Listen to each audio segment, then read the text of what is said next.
తెలంగాణ గ్రామీణ ప్రాంతాల్లో ఇసుక మాఫియా ఆగడాలు ఏ రేంజ్లో సృష్టిస్తున్నాయో చాటి చెప్పే మరో భయానక ఉదంతం కాగ్నాబాగు సాక్షిగా వెలుగుచూస్తుంది. గత కొన్ని రోజులుగా గ్రామ పరిసరాల్లోని కాగ్నాబాగు సమీపంలో రాత్రి పగలు తేడా లేకుండా భారీ ఎత్తున ఇసుక తవ్వకాలు రవాణా సాగుతుండటంతో ఆగ్రహించిన రైతులు గ్రామస్తులు నడి రోడ్డుపైకి వచ్చి ఇసుక టిప్పర్ వాహనాలను అడ్డగించారు. ప్రభుత్వ ప్రాజెక్టు పేరు చెప్పి ప్రైవేట్ వ్యక్తులకు ఇసుక అమ్ముకుంటూ కోట్ల రూపాయలు వెనకేసుకుంటున్న అధికార పార్టీ నేతల అక్రమ దందాను గ్రామస్తులు రెడ్ హ్యాండెడ్గా నిలదీశారు.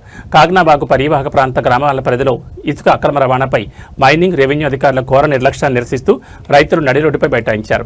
ఒక ప్రభుత్వ ప్రతిష్టాత్మక ప్రాజెక్టు పని కోసం అంటూ సదరు కేటాయింపుదారులు ప్రభుత్వం నుంచి కాగ్నాబాగ్లో ఇసుక తవ్వకాలకు పర్మిషన్ తెచ్చుకున్నారు.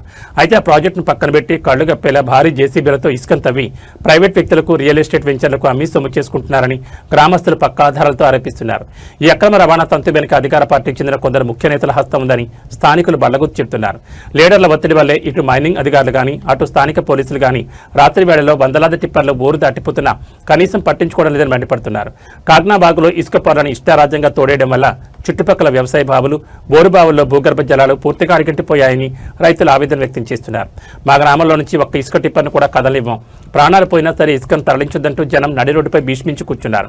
గ్రామస్తుల ఆకస్మిక తిరుగుబాటుతో కిలోమీటర్ల మేర ఇసుక టిప్పర్లు రోడ్డుపైన నిలిచిపోయాయి. రంగంలో దిగిన పోలీసులు బాధితులకు నచ్చజెప్పే ప్రయత్నం చేస్తున్నప్పటికీ మైనింగ్ ఉన్నతాధికారులు వచ్చి ఇసుక క్వారీని రద్దు చేసే వరకు కదలేదు లేదని గ్రామస్తులు అల్టిమేటం జారీ చేశారు.